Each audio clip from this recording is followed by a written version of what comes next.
Call an ambulance, quick! How can you be so slow? Suddenly, Helen, who lives next door, burst into my apartment. The whole thing started when Tom collapsed in the bathroom. Lately, Tom has been glued to his smartphone, never leaving it aside. Even when he's in the bathroom, apparently talking to someone. It's strange how Helen, my neighbor, knew instantly about Tom's collapse. Frankly, I don't see why she should call me slow. I already know why Helen is connected to Tom and how she found out so quickly about his fall. They both seem to think they haven't been caught, but there have been many suspicious moments. They're unaware that I've noticed their cluelessness, which I find quite ironic. I've been turning a blind eye until now, but I've decided it's time to confront them. They've taken advantage of my silence, but not anymore. Of course, I'll confront Tom, but Helen will also get a taste of the suffering, just like me. They shouldn't think they can get away with this. Now's the time to settle the betrayal of the past 13 years. I'm Anna Smith, a 40-year-old housewife. I met my husband Tom through a mutual acquaintance. At my age, I longed to marry and build a warm family. A friend suggested we meet just to see if we clicked. I was all work and no play, with no real romantic encounters. Watching everyone around me getting married, I wondered what life with someone I loved would be like. Meeting through an introduction was risk-free, so I agreed with little expectation, but I was pleasantly surprised by the comfortable atmosphere. We shared many hobbies and topics, and our conversation flowed naturally. It felt like we'd known each other for ages. And I felt I want to see him again. I had dated before, but never had I been able to speak so freely with anyone. Tom was considerate and always put me first. It didn't take long for me to fall for his constant kindness. Oh, Anna. I thought this would suit you. What's this? It's not my birthday or our anniversary, but can I open it? Please do. Inside the box Tom handed me was a beautiful lemon yellow dress. It's lovely. I've never worn anything like this. I wonder if it'll suit me. Of course, it will suit you, Anna. I'd love to see you try it on here. Right here? I'm a bit nervous. I immediately slipped into the yellow dress. Yeah, it fits perfectly. Just as I thought, it looks great on you. I'm so happy. Thank you. Tom nodded in satisfaction as he looked at me. He was kind to me, but sometimes I caught glimpses of his stern side. Especially during his work-related phone calls. Even during our dates, he would sometimes get calls. Watching him give instructions over the phone was quite captivating. Tom, as a department head at his workplace, seemed to be very busy all the time, regardless of whether it was his day off or not. It must be tough getting work calls even on your days off. Well, it's not too bad. But yeah, having incompetent subordinates can be quite a challenge. Oh, speaking of which, we should head out. It's almost time for our reservation at the restaurant. We hurried to the restaurant, hand in hand, laughing and chatting along the way. I've always wanted to marry a wonderful woman like you, Anna. Will you marry me? If you're okay with me, then absolutely. I look forward to our life together. I was thrilled to be marrying Tom. However, I was soon to realize that this happiness would be short-lived. I intended to continue working as a nurse even after getting married. But then things started to look doubtful. About the household chores. I plan to continue working as before, even after marriage. Is it okay if I ask you to help out when I'm on night shifts? Tom's expression clouded over. You mean to keep working even after we're married? Yes, is that a problem?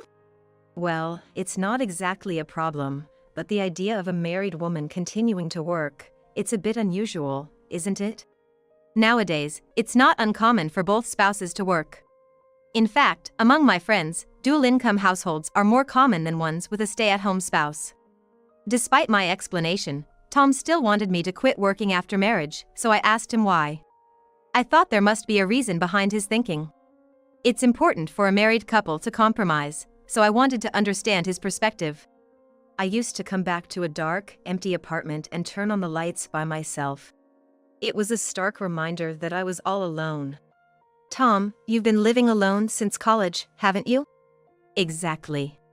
The moment I lit up that lonely room, I'd be hit with the realization that I was all by myself. I hated that feeling. Tom's expression darkened for a moment. I see.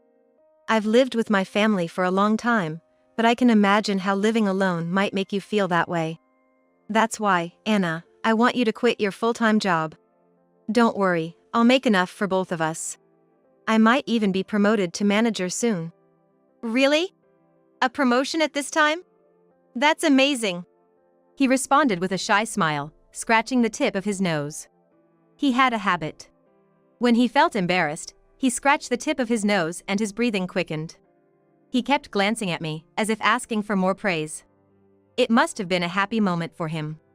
Tom always prioritized his career, so being recognized at work must have been an honor for him. Well, at my level, it's not such a big deal. But among my peers, only a handful have made it to department head, so I guess my career progression has been pretty fast, huh? Tom said proudly. I was feeling uncertain beside him. Sensing my hesitation, Tom leaned in close and said, "You're not gonna cling to your job even though your husband is humbly asking you to quit, right?" I was speechless at this side of Tom I had never seen before. It was unbelievable, and instinctively, I felt I shouldn't meet his eyes any longer. After such a statement, I felt compelled to quit. I wanted to continue working a bit longer, but I decided to resign, considering my beloved husband's request. Becoming a full-time housewife after marriage was harder than I expected. I thought being a housewife meant doing chores at home, but it was way too busy. Tom, taking advantage of my full-time housewife status, stopped doing any household chores. After all, the home is kinda like a woman's workplace, right? It's not right to just slack off on your job and take time for yourself, is it? When Tom spoke to me so assertively, I couldn't talk back. I prepared breakfast according to Tom's waking time, helped him get ready for work, and by the time he returned at night, I had finished preparing dinner, the bath, and all the cleaning. Tom! Dinner's ready. I'll be right there. He moved leisurely to the table, sat down, and let out a big sigh. You know I was out for a business dinner last night and had some drinks, right? Yes. I thought it might have been a business dinner since you came back late. What about it? For a morning after drinking, it should have been clam chowder, right? I'm sorry. I wasn't thoughtful enough. Then Tom tapped the table with his finger and glared at me in silence. He was particular about things, and if something didn't match his expectations, he would make a strong point of it. Hey, was this vase always here? He pointed at a normal vase next to the TV stand. I had bought it because Tom said having flowers at home made it look lively. The vase's placement wasn't fixed, but maybe something was off. The vase? I moved it a bit because it was blocking the TV. Tom clicked his tongue and glared at me. From my seat, this angle makes the vase block the view of the painting. A masterpiece is obscured by flowers. What were you thinking? Putting your TV viewing above everything else, that's pretty selfish. I didn't mean to. I'm sorry. Try to understand how it feels to be with such a selfish woman, he said, relentlessly blaming me. As he went on and on about how inadequate I was, I started to feel utterly worthless. Anna, you've always lived with your family and only worked as a nurse. You don't understand how tough the real world is. You're so narrow-minded, stuck in your medical world. Hearing Tom say that made me wonder if my limited perspective was making him uncomfortable. Being a doctor or a nurse, in the end, you're just a frog in a well, aren't you? Yeah, maybe. I've been working at the same company for 30 years since graduating from college, so I'm pretty good at sensing these things. From now on, I'll teach you, so you better shape up. Honestly, I would have been better off continuing to work as a nurse. Tom's constant nagging and sarcasm can go on for 2 or 3 hours. Showing even a hint of displeasure would restart the whole lecture, so I couldn't even allow myself to look upset. I focused solely on giving responses that would satisfy Tom and nodding as if I was listening. While I could ignore Tom's remarks by pretending to listen, something else had been troubling me for a while. The presence of our neighbor, Helen Abbey. She seems to be a successful influencer, and I often hear her streaming at night.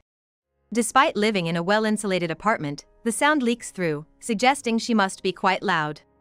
Right after moving here 13 years ago, I was troubled by her loudness and even complained a couple of times. Remembering those times still irritates me. Since then, she seems to have labeled me as an enemy. Every time we pass each other, she clicks her tongue. It's become routine, but the accumulation of these small annoyances is unsettling. Do you know anything about the person next door? Tom looked at me quizzically. Something wrong with the neighbor? Please, spare me any neighbor trouble. No, it's just that, their noise. I was wondering if there's anything we can do about it. I don't really think it's a problem. Just don't go confronting the neighbor directly, okay? Tom said, ending the conversation by taking a gulp of his beer. Since then, I haven't brought it up. Tom's often busy with work and returns home late at night. I try to wait up for him, but sometimes I fall asleep. One night, I heard Tom's voice and thought he had returned, but I was too sleepy to get up. I forced myself to wake up, fearing Tom's anger, but he wasn't there. Didn't Tom come back? I could hear his voice, but where was it coming from? Listening closely, I realized it was coming from next door. Why would Tom's voice be coming from Helen's apartment at this hour? They seemed to be having a conversation.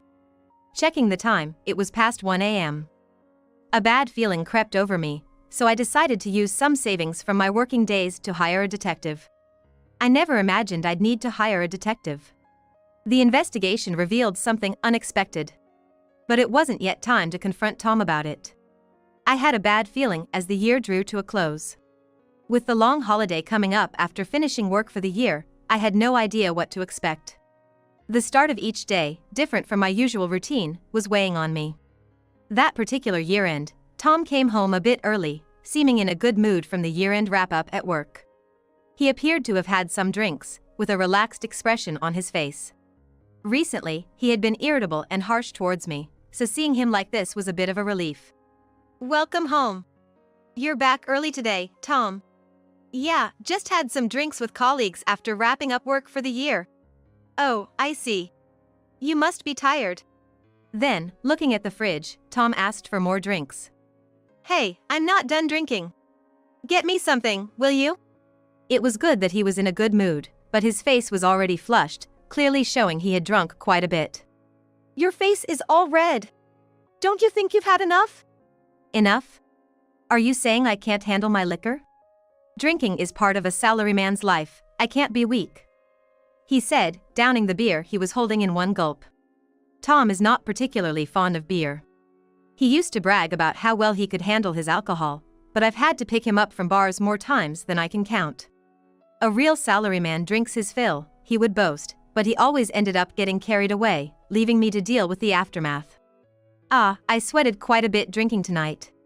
I'll take a quick shower before bed, he said, taking his smartphone with him to the bathroom. He never used to bring his phone to the bathroom, but lately, he's inseparable from it. Even taking it with him to the toilet. Maybe he has something he doesn't want me to see. Curious about him taking his phone to the bathroom, I decided to eavesdrop. I could hear him talking on the phone, but his murmured conversation was indistinct. What could be so important that he needed to talk in the bathroom?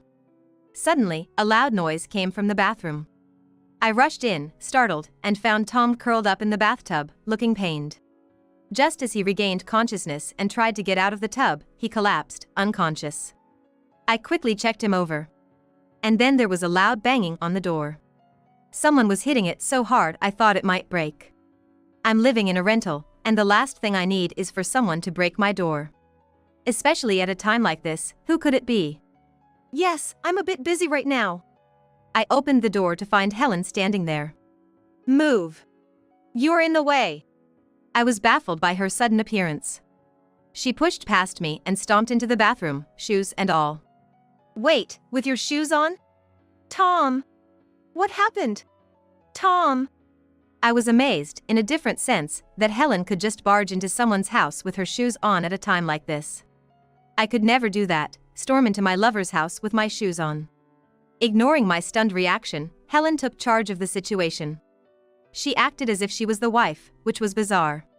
Call an ambulance, quick! How can you be so slow? I couldn't let Helen continue to act as she pleased. There was only one thing to do, confront her with reality.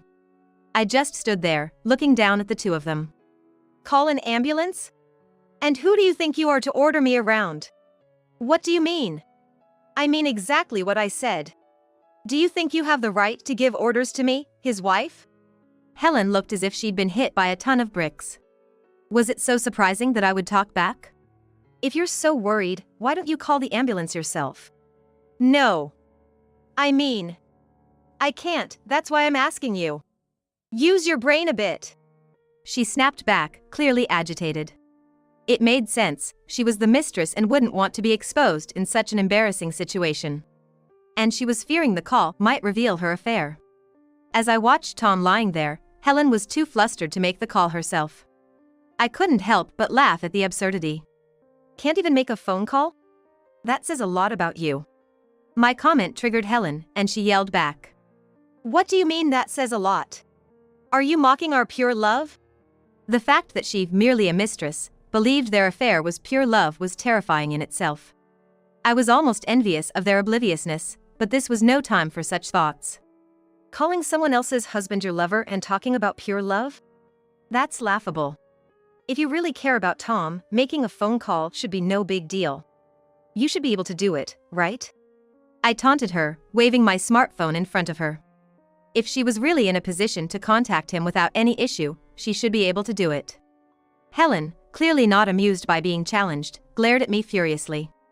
Tom, possibly awakened by our voices, regained consciousness. Even after regaining consciousness from being unconscious, he still appeared to be in considerable pain. He was struggling to muster his voice with great difficulty. My head is splitting. Call an ambulance. He looked truly distressed. It was not his usual composed self. Looking it, I said. It must be tough. We really should call an ambulance for you. What are you waiting for? Hurry up! Yes, we should act quickly. Ignoring Tom's words, I decided to take a different course of action. Glancing at Tom writhing in pain, I silently left the house. I also took the waterproof-packed smartphone from the bathroom, leaving Tom with no way to contact anyone from his phone.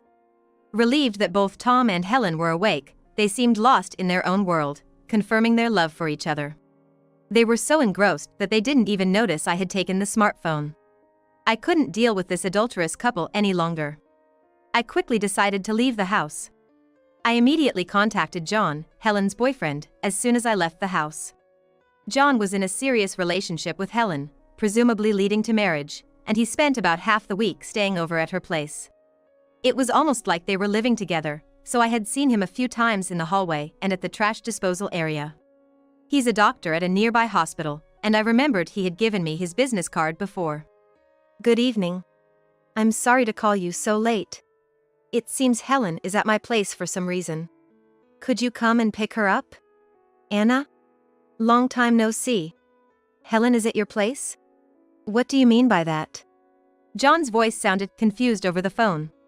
Understandably, anyone would be surprised to receive a sudden call at night from their girlfriend's neighbor. I'll explain everything later. Are you at work right now? No, I just finished work and was killing time at a nearby diner. Helen told me she had a stream tonight and asked me to come back late. So Helen had arranged for John not to come to her apartment. While he was away, she had been freely talking to Tom on the phone. Can you come over soon? I'll head there right now. Let's meet at the apartment entrance. Thank you. I'll join you there.